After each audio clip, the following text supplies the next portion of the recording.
Alright guys, today I'm gonna show you my first time ever cut up a whole chicken on my own.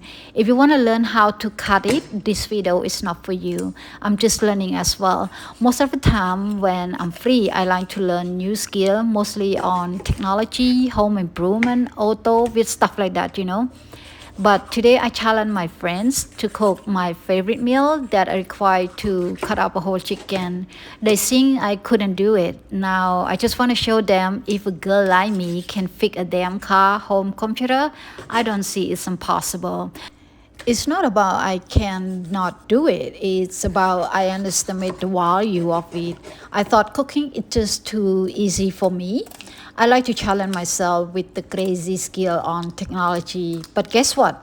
Cooking is more crazy than I ever think of.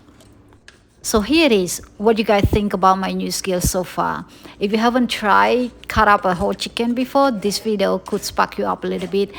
If I can now, why can't you? Now, call your grandma, your mom, your sister, your nanny, whoever fixed your food. Tell them you love them and appreciate it. Cooking a great meal is not an easy job. Well, sorry chicken to serve my meal. Here it is. One of my favorite commodities, curry chicken. Oh, by the way, this is not an easy recipe that we usually only use pre-made curry powder to make it. It's kind of complicated. I'll show you guys one day.